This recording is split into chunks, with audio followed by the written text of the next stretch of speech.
तुम्हारे पास ऐसी पावर हो जिससे तुम किसी को भी अपने हिसाब से कंट्रोल कर सको। बॉस को कन्विंस करना, दोस्त से अपनी बात मनवाना या यहाँ तक कि किसी अनजान इंसान को अपने इशारों पर नचाना, ये कोई जादू नहीं, ये साइकोलॉजी का सबसे डार्क कोना है जिसे पावरफुल लोग इस्तेमाल करते हैं। और आज तुम इसे सीखने वाले हो, लेकिन ध्यान से सुनो, ये सिर्फ एजुकेशन पर्पस के लिए है, गलत इस्तेमाल मत करना, क्योंकि ट्रिक एक इतनी पावरफुल है कि इसे जानने के बाद तुम्हारी सोच बदल जाएगी। हो सकता है आप इसके लिए तैयार नहीं हो, लेकिन फिर भी देखें। अब गेम शुरू करते हैं। Trick 5, the illusion of choice. क्या तुमने कभी सोचा है कि लोग तुम्हारी मर्जी से डिसीजन क्यों नहीं लेते? क्योंकि उन्हें लगता है कि वो खुद कंट्रोल में है, लेकिन असली एक्सपर्ट उन्हें ऐसी चॉइस देते हैं जिससे वो तुम्हारे हिसाब से ही सोचें। कैसे? मान लो तुम अपने दोस्त से चाहते हो कि वो तुम्हारे साथ बाहर चले। अगर तुम सीधे बोलोगे चल बाहर चलते हैं, तो शायद वो मना कर देगा। लेकिन अगर तुम उसे ऑप्शन दो, भाई बाहर जाना है, पिज्जा हट चले या डोमिनोज, अब खेल बदल गया। अब उसे लग रहा है कि वो खुद डिसाइड कर रहा है, लेकिन सच में तुमने ही उसकी चॉइस लिमिट कर दी और वो किसी भी हाल में हाँ बोल देगा। यही टेक्निक बड़े ब्रांड्स, बिजनेस और पॉलिटिशियन इस्तेमाल करते हैं। लोगों को चॉइस का इल्यूजन दो, लेकिन असली कंट्रोल तुम्हारे हाथ में रखो। लेकिन रुको, अगले ट्रिक से तुम किसी से भी हाँ कहलवा सकते हो। Trick 4, the yes ladder technique. अगर तुम्हें किसी से बड़ा फेवर चाहिए तो सीधा मांगने पर मना कर देगा, लेकिन अगर तुम छोटे छोटे हाँ बुलवाते जाओ तो उसका दिमाग धीरे धीरे तुम्हारी रिक्वेस्ट को एक्सेप्ट करने लगेगा। कैसे? सोचो, तुम अपनी कंपनी में प्रमोशन चाहते हो। अगर तुम सीधे जाकर बॉस से कहो सर मुझे प्रमोशन चाहिए, तो बॉस का जवाब होगा अभी नहीं, अगले साल देखते हैं।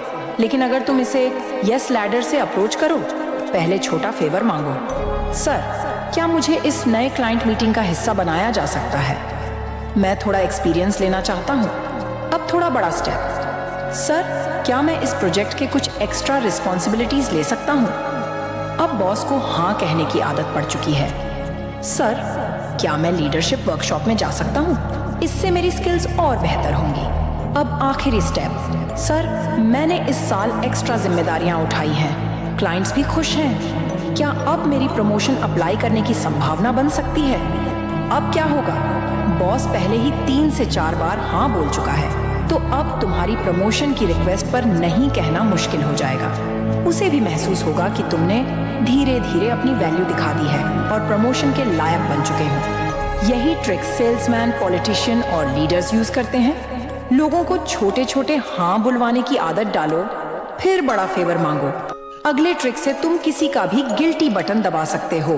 Trick 3, the guilt trap. लोग हमेशा लॉजिकल नहीं होते, लेकिन इमोशनल जरूर होते हैं, और अगर तुम किसी को गिल्टी फील करा दो तो वो तुम्हारी बात मानने पर मजबूर हो जाएगा।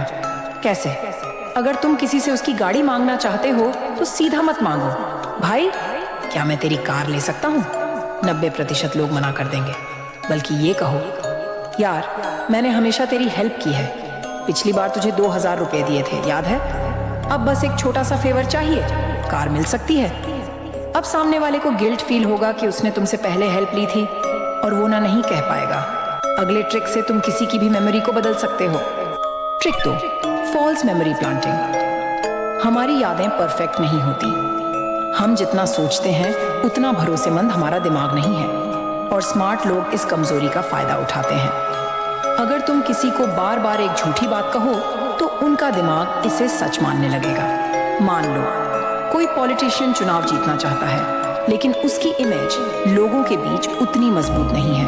अब वो फॉल्स मेमोरी प्लांटिंग का इस्तेमाल करके लोगों के दिमाग में अपनी ताकत और लोकप्रियता की फेक मेमोरी डाल सकता है। रैलियों में वो कहना शुरू करेगा, जब इस शहर में बेरोजगारी थी मैंने अपने दम पर 5000 लोगों को नौकरी दिलवाई। अगली बार वो मीडिया में बयान देगा, हमारी सरकार के आने से पहले लोग गरीबी में थे, लेकिन हमने पूरे राज्य में 70% लोगों की आर्थिक स्थिति सुधार दी। अब वो इंटरव्यूज में इस बात को इतने कॉन्फिडेंस और डिटेल्स के साथ बोलेगा कि लोग सोचने लगेंगे, अरे हाँ शायद सच में इसने ऐसा किया होगा। रिजल्ट, लोगों का दिमाग इस झूठ को सच मानने लगेगा और वो बिना ज्यादा फैक्ट चेक किए इस पॉलिटिशियन को वोट देने के लिए राजी हो सकते हैं। और इस तरह फॉल्स मेमोरी प्लांटिंग ट्रिक काम करती है। अब ट्रिक 1 के लिए रेडी हो जाओ। Trick number 1, the the power of silence. जितना कम बोलोगे उतना ज्यादा कंट्रोल में रहोगे।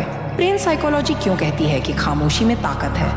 लोग सोचते हैं कि बातचीत में बोलने वाला पावरफुल होता है, लेकिन असली ताकत उसी के पास होती है जो सुनना जानता है और चुप रहने की आर्ट में मास्टर है। जब हम चुप रहते हैं तो सामने वाले को डर, डिस्कम्फर्ट और इनसिक्योरिटी महसूस होने लगती है।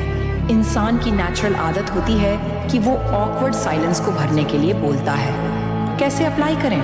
मान लो तुम्हें अपने किसी दोस्त पर चोरी का शक है और तुम्हें उससे सच निकलवाना है, तो ये कभी मत कहना, भाई तूने चोरी की। सीधा सवाल बचाव करेगा। बल्कि ये कहो, भाई मुझे सब पता है। फिर चुप रहो। जितनी देर तुम साइलेंस रखोगे, सामने वाला घबराने लगेगा और खुद ही सब सच उगल देगा। और जब किसी को डिस्काउंट पर राजी कराना हो तो मत कहो कि क्या 30% डिस्काउंट मिलेगा। सामने वाला साफ मना कर सकता है। बल्कि ये कहो 30% डिस्काउंट तो मिल ही जाएगा, है ना? फिर चुप रहो। सेल्स में ये ट्रिक बहुत पावरफुल होती है। जैसे ही तुम चुप रहोगे, सामने वाला खुद ही डील क्लोज करने के लिए हाँ बोल देगा।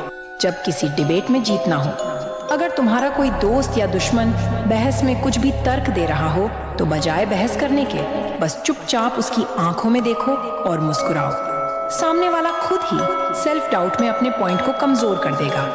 जब किसी को अपनी इंपॉर्टेंस दिखानी हो, कम बोलो, सोच समझ कर बोलो।